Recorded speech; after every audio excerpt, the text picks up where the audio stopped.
Hello, happy Thursday. I hope everyone's having a fabulous day. I was just in my mastermind and I did a live there. And what I spoke about, I felt compelled to share on my personal page. Um, so I hope you guys enjoy this today. I feel compelled to share it because I feel like a lot of entrepreneurs are struggling with this. And a lot of this topic has come to me, and I'm excited to share it with you today. So, if I had to start my business again from zero, what would I do? Right? So many of us like worry what goes on in our business, and we like grab onto things because we're just so worried that it's gonna fall, it's not gonna work out, and then all these sorts of things. But sometimes when you think about things and you just go with the flow of life, you'd be so surprised what goes on. This past month, I had an agreement with a client that we both agreed that it was like time for us to both move on from each other. And there were certain things that they wanted to do that I was just not interested in doing anymore at my level. And I had a great experience there, and I was incredibly, incredibly thankful for it. And, in so many, many ways. And then since then, so many things have changed for me. And I feel like 5 years ago, or even just 6 months ago, I would be like on stilts, worried to replace that income. So I'm going to share a lot about that. And I'm going to talk about what I would do if I were to start from zero again. Things that just would not look the same. My first question is how many of us are entrepreneurs? Or how many of us are entrepreneurs want to be? So if you're live, I would love if you put that in the comments. And if you're watching the replay, I would love if you said that too. Now, being an entrepreneur, the main reason is like we want to make good money. And I know when I decided to be an entrepreneur, it was really more about being with my kids. For me, making good money was about being able to do it and be with my kids. Making good money is different what I think today versus then. But for me, just making a certain dollar amount to cover certain things was the good money then. But I did realize that without being an entrepreneur, it cannot really happen. And these days, you want to be a multiple six-figure plus, and the only way to do it is being an entrepreneur. So, when I started, and I had my kids, and I basically worked for free. And any of the jobs that I had, I wasn't even cutting my expenses for the day. I wasn't covering my food. I was not covering my travel. I was not covering my daycare, my childcare expenses. Heck, my oldest son came with me. And I'll never forget, I can't even say this one specific client because I sold myself as this stay-at-home mom. But all my clients, they were so sensitive and so compassionate to my son that some of them even had toys. They had separate areas for him. He came with me everywhere. Until this day, I love taking him everywhere. But what I did to learn the work atmosphere was, I did that. So I was working at a loss every day. My balance sheet stunk, let alone I probably didn't even look at it. But whatever money I was making, I was so thankful for. But if I were to start again, I would say this is a structure for like the first 9 years that I would do. So the first 2 years, which is kind of actually even what I did, was I would work for like a small startup that's struggling. And then you're like, why struggling? I would say struggling because you learn how to see how people thrive in that type of atmosphere. You're going to be taught how to work in that atmosphere. You're going to be forced to how to problem solve and put out fires. And as an entrepreneur, you're doing that all the time. So why not work for somebody else and do it first where you can learn? And then you're going to put in your own bank a whole bunch of nuggets to support you in that growth. And you're going to have that all the time. Not only are you going to problem solve, you're going to be able to put away money. So because you're not making payroll, you're not paying rent and supplies and office machinery, whatever you might need, you're going to a bit of more money. And all of us have expenses, and we have kids and spouses and tuition and food and all these types of needs, but you're going to be able to put away money, you know, because you're working for somebody. So being in that struggling startup stage, it teaches you a lot. Now, the next 3 years, I would go into like working for like a big company, something like Amazon or like Microsoft. And when you go into that next level, you learn to play like politics in there, how to work with like higher level people, lower level people. You're going to learn to climb the ranks. Also, you're going to see how different people climb the ranks in the company. You're going to see how people close deals. You're going to see how people cry in that atmosphere because of this pressure. You know, so being an entrepreneur, you're going to learn all these different types of things about that. And when you're in the bigger company, again, you can save money here too, because you're not working for yourself and you have that guaranteed check.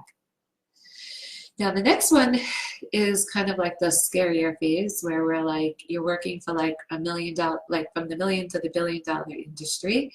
And in that environment, chances are, even in there, it's almost like similar to like the struggling stage of like that first 2 years where I was suggesting, because chances are like a million things are going on and there's a lot of cleanup that has to get done, but you're learning in that phase. You're taking into account, forget about the learning, you're taking into account everything you've done in those 3, 5, 7, let's say 7 years that you can take there to really thrive.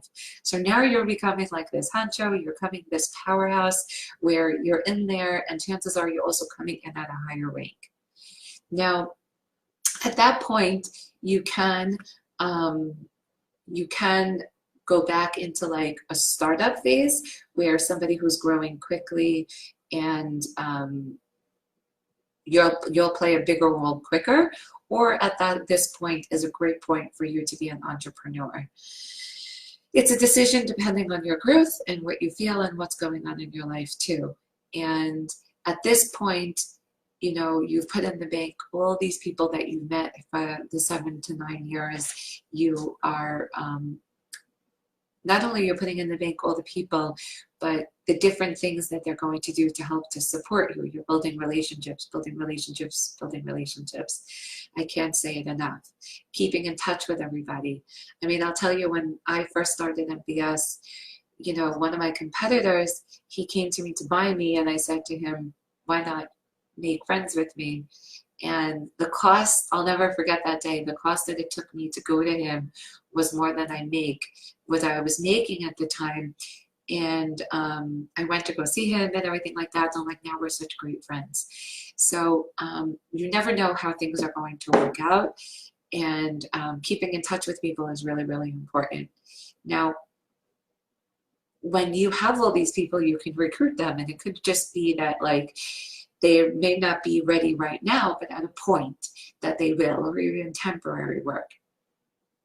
The big issue, what happens here is that when you take people from those bigger atmospheres, you're like, how do I pay them?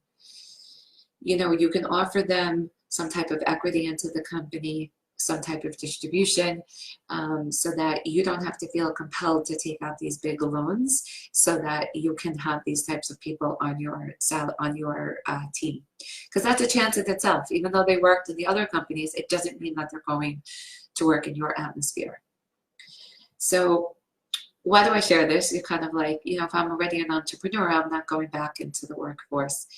Yeah, I get that. But what happens is that sometimes in the struggling phase, you can use that type of setup to almost take a step back into your business and really use that structure of like a bigger company and working as an employee, even though you're an entrepreneur, because you take those learning curves into your company. Now, this client that I'm no longer with, you know, I've learned so much, and taking that into account into MBS, as I was running my company, it was, I'll tell you, it was a massive, like, it was a mess. I don't want to call it a struggle, but it was a lot to take on. And I'm gonna call myself like an uptight bitch because I was just so stressed out all the time, but I was happy. You know, I had what I needed, but now I'm able to step into my world in a bigger way, and it's actually happening. And I've had my best, I've had a really good month. And but not only have I had a really good month, but I'm doing it the way I want, and it's really evolving. I brought in some new business, but it's not even just about the business. It's how I'm working with clients. It's how I want, and it's establishing a process for them that they appreciate. Um, you know, to be brought into, and that the clients feel supported. Uh, like last night, I was bonused from my promoter an event that I got to moderate, which was a great surprise. And I'll tell you, it was really at the perfect time. You know, I went into the other ones with like a different approach because of what was going on in my life. And even to what I was wearing, my hair, my approach to people, the speaker who I interviewed, everything was like a completely different way. And so much more came out of it. Like it was me. And it wasn't like this fake person. And it's not that I was a fake person before, but it was a true picture of everything that I've been longing for and I've been wanting to do, that it's really coming together. So a takeaway that I just want to share that's coming to me I'm compelled to say is that sometimes even though business is hard and we need the money, it's really important to take a step back and reflect and see what we can do to take that area of struggling and figure out how to make it work.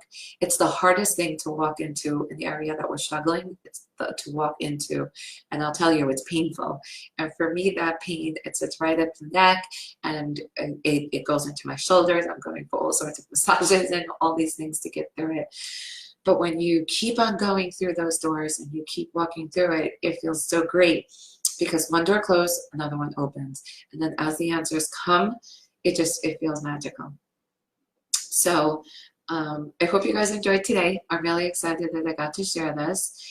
And I don't know the date, but I'm doing an entrepreneur webinar, like a master class.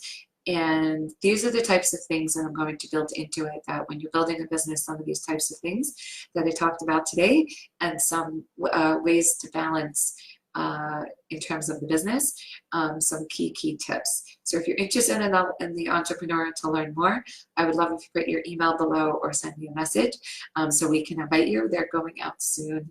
I forget the dates. But you know, it's going to be a great masterclass. I would be so grateful if you wanted in on it, that you can come and join us. And if anything, let me know. And I hope you enjoyed the live today. I love you all. Bye.